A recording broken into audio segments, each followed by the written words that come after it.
प्रणाम बच्चों। इन video number 3 बेटा we start our learning with the benefits of volcano. एक तरीके से देखा जाए बेटा तो हमने लास्ट जो वीडियो था, वीडियो नंबर 2, उसमें हमने वॉल्केनोज और उसके टाइप्स के बारे में देखा था। क्लियर, पर्टिकुलर वो कॉजेज देखे थे कि किस वजह से वॉल्केनो इरप्ट होता है।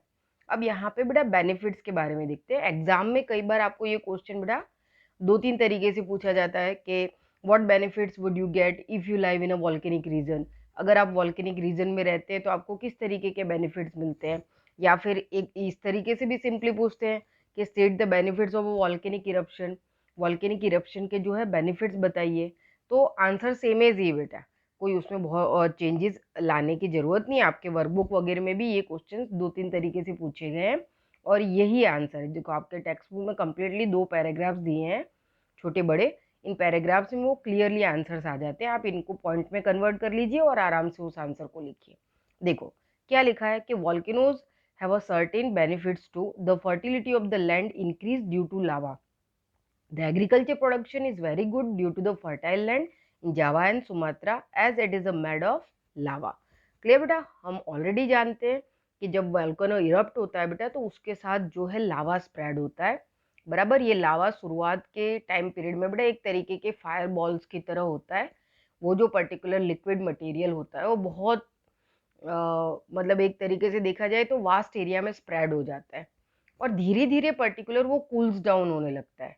और उसके बाद कूल्स डाउन होने के बाद बेटा उस लावा के अंदर अलग अलग तरीके के बेटा पार्टिकल्स फॉर्म्स, बराबर, ये सारी चीज़ें, गैसेज, ये सब मौजूद होता है। और उसी वजह से उस पर्टिकुलर लैंड एरियाज में हम जैसे कि आगे के सारे बेनिफिट्स देखेंगे तो आप समझ जाओगे कि कितने अलग अलग तरीके के बेनिफिट्स मिलते हैं। तो लैंड को फर्टाइल बनाने वाले जो पर्टिकुलर पार्टिकल्स होते हैं बेटा वो भी इन लावा में होते हैं।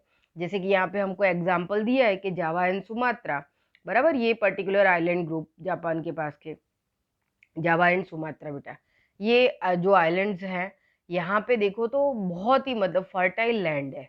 एबंडेंट प्रोडक्शन होता है। क्यों? क्योंकि एक तरीके से देखा जाए तो पर्टिकुलर ये जो लैंड मास है, ये जो प्लेस है बेटा, एक तरीके से मेड ऑफ लावा, यानी कि लावा से बनी हुई जगह है। पूरा का पूरा एरिया ही जो है, यानी कि हजारों साल पहले वहां पे एक तरीके से देखा जाए तो वॉल्केनो इरप्ट हुआ होगा, लावा स्प्रेड हुआ होगा, उसके बाद वो जो लैंड मास है वो प्रिपेयर हुआ होगा। इस वजह से आज भी उसके बेनिफिट्स हमको मिलते हैं।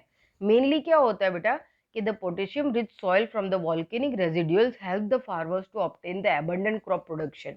ये सॉइल बहुत ज्यादा फर्टाइल क्यों हो जाती है बेटा? क्योंकि उसमें पोटेशियम, बराबर, ये जो पर्टिकुलर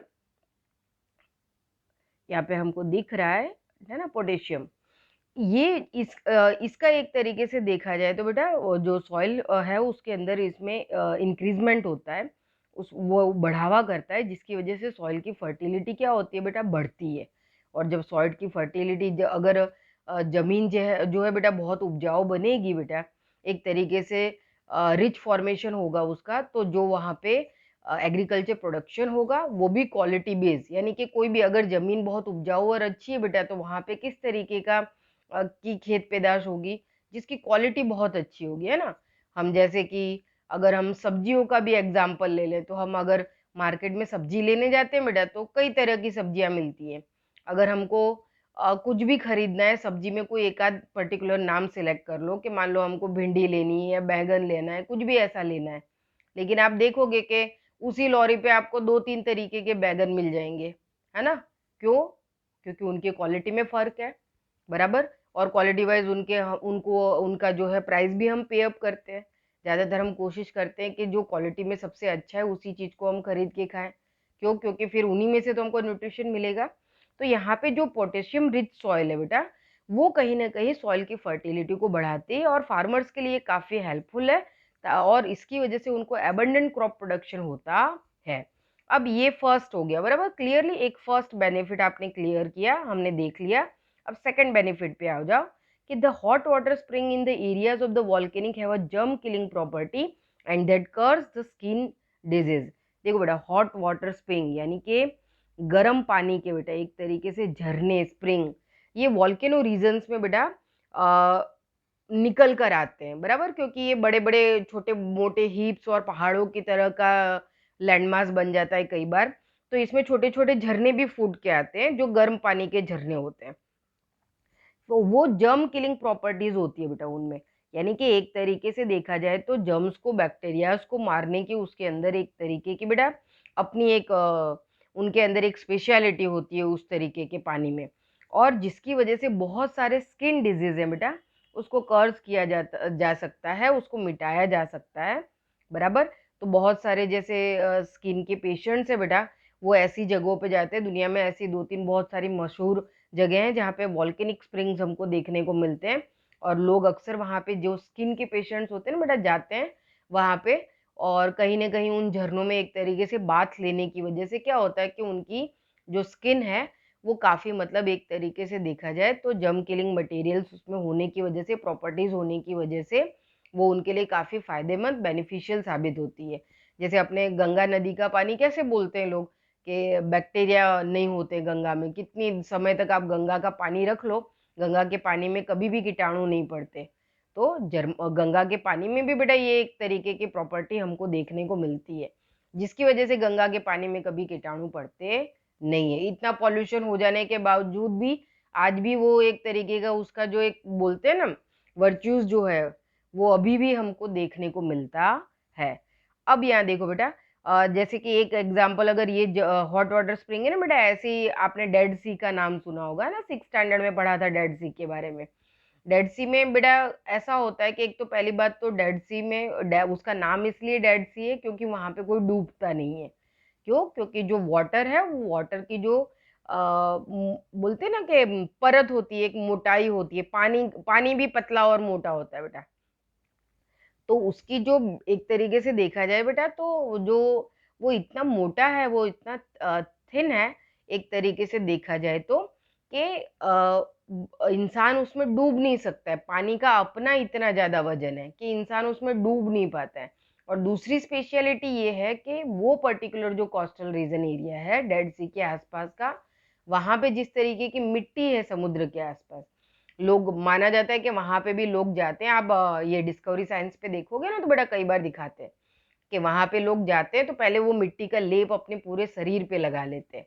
उसके बाद वो समुद्र के पानी में जाते हैं और वहाँ भी माना जाता है कि वो समुद्र का जो पानी है और वो जो मिट्टी है उसमें भी जर्म किलिंग प्रॉपर्टीज मिलती है जिसकी वजह से बहुत सारे स्किन के पेशेंट्स को फायदा होता है।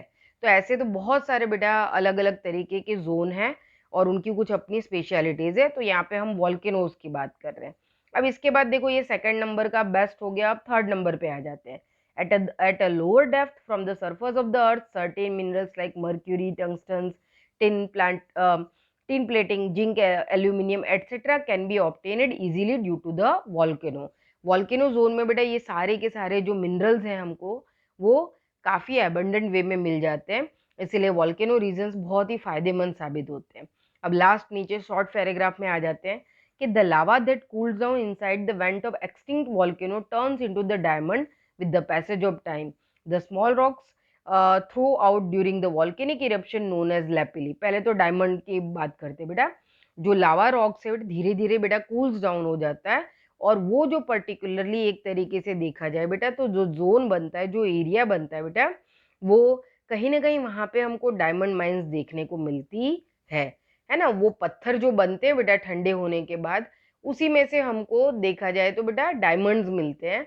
अब सभी तरीके के पत्थरों को हम नहीं पहचान सकते कि भाई ये डायमंड है या नहीं है, है ना। अपने गुजरात में तो डायमंड का बिजनेस बहुत है, सूरत में, अहमदाबाद में पत्थर को किस तरीके से जो वो कारीगर होते हैं बेटा वो उसको घिस घिस के एक तरीके से उसकी शाइनिंग और उसको शेप साइज स्ट्रक्चर देते हैं। लेकिन अगर उसको नॉर्मली आप देखोगे तो आप हम नॉर्मल लोग नहीं पहचान सकते कि भाई ये डायमंड्स है, बराबर। वो तो जिनके पास उस तरीके की चीज़ों को परखने की एक तरीके से एबिलिटी होती है वही लोग उसको पहचानते हैं। तो इस तरीके की जो डायमंड माइंस होती हैं वहाँ पे कहीं न कहीं एक तरीके से गवर्नमेंट का कंट्रोल होता है। आम लोग वहाँ नहीं जा सकते बेटा क्योंकि स्टेट प्रॉपर्टीज़ में वो आता है। ओके? तो ये जो पर्टिकुलर फिर बहुत सारे यहाँ पे सिर्फ डायमंड्स की बात नहीं है बेटा, मर्क्यूरी है, टंगस्टन है, टिन है, ज़िंक है, ऐसे कई तरीके के मिनरल्स हमको वोल्केनो रीजन में मिलते हैं। फिर लास्ट पॉइंट पे आ जाते हैं, 4 पॉइंट्स हो गए। देखो अब लैपिली की बात आ जाती है। The small rocks throughout during the volcanic eruption known as lapilli which have been proved to be very useful as they can be molded easily। अब बेटा वॉल्केनो के टाइम पीरियड में बेटा छोटे छोटे लैपिली गोल गोल पत्थर होते हैं बेटा, ये है ना बहुत ही लचीले होते हैं, मोल्ट डाउन है, एक तरीके से देखा जाए तो बिल्कुल इनको हम जैसे वो आप लोग नहीं वो स्पंज वाला बॉल, वो स्माइल वाला बॉल खेलते हो येलो कलर का, कैसे भी हम उसको दबा देते हैं, मोल्ड कर देते हैं, तो ये तो उससे भी ज्यादा लचीले हैं बेटा। छोटे छोटे गोल गोल पत्थर होते हैं, बहुत ही लचीले होते हैं, और ये बहुत अलग अलग तरीके का काम करने के बेटा काम में आते हैं। तो आपको ये लैपिली कंप्लीटली याद रखना है, कई बार ऑब्जेक्टिव क्वेश्चंस में आता है। तो यहाँ पे बेटा हमने 5 to 6 जो है वो वॉल्केनो रीजन्स के बेनिफिट देखे। काफी आईएमपी क्वेश्चन है बेटा, अक्सर एग्जाम में आता है, तो आपको इस बात का ध्यान रखना है और उसको प्रॉपरली पॉइंट वाइज बराबर 6 जो बेनिफिट्स है उसको वो पॉइंट वाइज आप लिख डालिए और उसको फिर आप लर्न करेंगे। ओके, अब इसके बाद बेटा नेक्स्ट जो है पार्ट, उसके अंदर हम सुनामी के बारे में देखेंगे। बराबर हमने वॉल्केनो वाला पूरा टॉपिक क्लियर किया, अब जो नेक्स्ट पार्ट है उसके अंदर हम सुनामी के बारे में देखेंगे।